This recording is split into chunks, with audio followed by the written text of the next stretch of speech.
gospel. And Jesus is talking to the gathered people. And someone shouts out from the crowd, who knew that even Jesus had hecklers.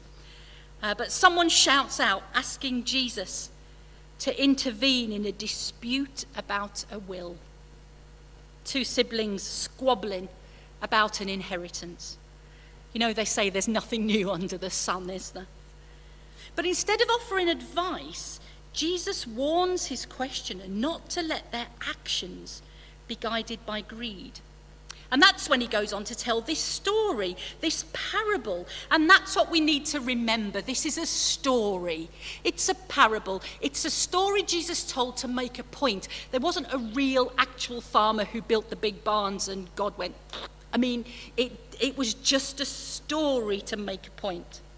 And the story starts with a bountiful harvest. The weather conditions have obviously been just right.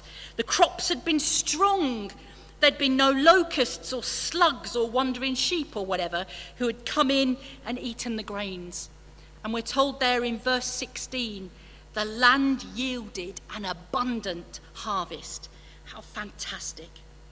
But Jesus said that the farmer was already a rich man, and he had already got barns which he stored his crops and his harvest in. But this year's crop was such a bumper harvest that it wouldn't fit in. And so he decides to rip down his current barns and build bigger ones. And then he can basically retire. He can live off the fruit of his work. He can eat, drink, and be merry. And it's hard, isn't it, when we read this story? Because we know which side we should be on. Jesus makes it obvious that the farmer is the bad guy in the story. But hang on a minute. Put yourself in the farmer's position. He would have had to work hard to prepare the land. He would have needed to employ and pay other workers to help him. He would have had the worry of drought. Will the weather be good, or will they get a beast from the east? Who remembers that a few years ago that wiped out so many of our crops? Will locusts come, or other pests, and eat the crop? Will it be too hot and dry? Will it be too cold and wet? And then come harvest time, he and his workers would have to work hard to get the harvest in before it spoils. You know, it always amazes me, as most of you know, Adrian and I, are up and down, is it the A47, that road? We are up and down that A47 so often, we've worn a groove in it to visit family and children and stuff. And we go through some really rural areas with fields and farms either side of the road. They're all the way down that road. And at certain times of the year when the harvest is ready, it doesn't matter how late at night we're travelling back, you see tractors, trailers, combines, all lined up en masse, and they're getting ready to go working in the fields, gathering everything in, working really, really late into the night. Because there's such a small window, isn't there, between everything being ready to bring in and the weather turning horrible. And farmers in Jesus' day, they didn't have combines and tractors and trailers. They had donkeys or horses and carts and scythes, and they went out and they got on with it by hand. So this farmer would have worked really, really hard. And some people might argue that surely by just building bigger barns, the farmer was trying to be a wise steward. He was carefully storing away his bumper crop that would then last through the lean times. I genuinely wonder what we would do in that situation. What is so wrong with enjoying the fruit of your labours? Our farmer is really looking forward to, at the end of all of his hard work, eating, drinking, and being merry. But as I said, this is a parable that Jesus is telling. It's a story he's telling to illustrate a point. And the point is there in verse 15. Watch out. Be on your guard against all kinds of greed. Life doesn't consist in an abundance of possessions. See, when it comes down to it, this isn't about the size of the harvest or even the size of the barns. It's actually about the size of the man's heart It's about the size of his generosity. And it's ultimately about the size of his greed. The story has a sting in the tail, doesn't it? And it comes in a dramatic way in verse 20 there. You know, God intervenes and tells the man that very night he's going to die. And then there will be no need for all of his giant barns and his abundant harvest. And then we get to the punchline in verse 21. This is how it will be with whoever stores up things for themselves, but is not rich towards God. So as I said, let's remember this is a story that Jesus told. There wasn't an actual farmer. This is a parable to make a point. So what is the point? Maybe we're listening to this story this morning and thinking, well, that's fine for the farmer. He had an abundance. Actually, right now, we don't have an abundance. And actually, the cost of living crisis means that we actually have less than an abundance. So surely it's okay for us to store up what we have in barns. Surely that is good stewardship. Surely that's being cautious and careful, and we need to keep careful hold of what we have. But as I said, realistically, this isn't about how much we have or how much we don't have. It's about our attitude towards what we have. It's about our dependence on God. The big question for us this morning, the big question that we really have to ask ourselves, do we really believe that our life itself and that everything that we have, all our worldly goods, ultimately comes from God? And if they come from him, then they belong to him. Or is our attitude more like the farmer that says, this harvest is mine because I planted it, I watered it, I harvested it, I worked hard for it, so it's mine. The psalm we began our service with said, the land yields its harvest.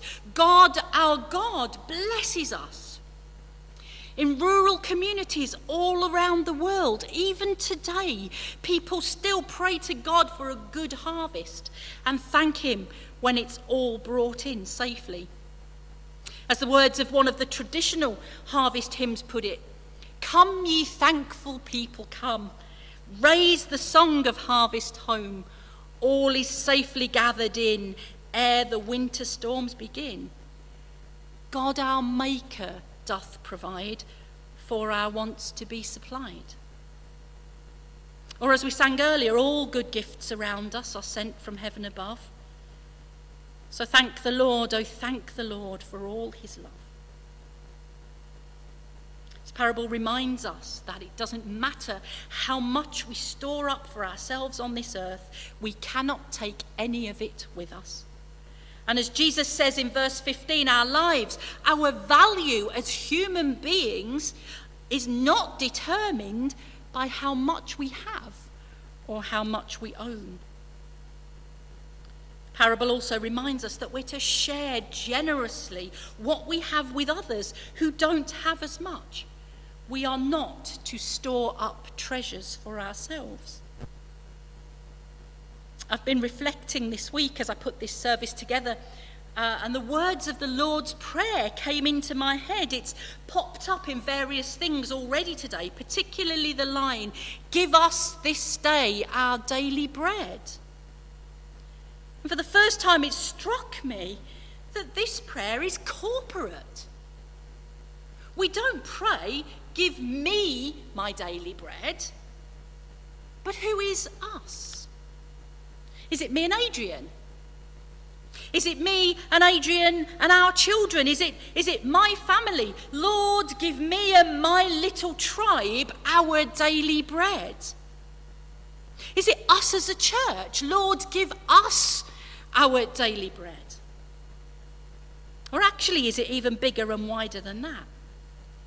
You see, if we believe that every person on this planet is made by God and is made in the image of God, if we believe that every person is created by God and God is their Father, whether they believe and acknowledge that or not, well then surely us has to be bigger and wider and greater than just my little group of people.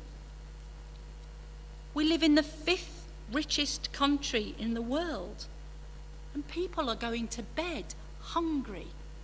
And they're praying, give us this day our daily bread. And God says, I have. You just haven't shared it out yet. And today, because of your generosity, that prayer will be answered for someone. Someone will eat this week because you have shared what you have. But this has to be bigger than just one day. This has to be bigger than just Harvest Festival. This has to be our attitude for our whole lives. God, every single thing that we have comes from you and belongs to you and is to be used for your glory. What do you, God, what do you want us to do with it? How do you want us to use it? Where do you want us to share it? And we will trust you to supply our needs, because everything we have comes from you and you know what we need. So many people are fearful right now. So many people are struggling financially, particularly given the cost of living crisis. The Trussell Trust, who we heard from earlier on the video, recently reported a 50% increase in the demand for emergency food parcels compared to pre-pandemic levels, and a 29% increase since 2021. In April and May of this year, they reported giving out 420,000 emergency food parcels. That's one every 13 seconds. Every 13 seconds, someone in this country was receiving an emergency food parcel simply to get through. If that doesn't stop us in our tracks, I don't know what will. Many people are asking the food banks for cold food because they can't afford to heat it up when they get it. We also know that parents are going without meals in order to feed their children. As one person put it, I found their story on that Trussell Trust website. It said, I do skip meals. The kids don't, but I do. I can go 3 days without eating. When I first started doing it, it was like, oh my goodness, I feel ill. Now I'm used to it. We shouldn't have to get used to that.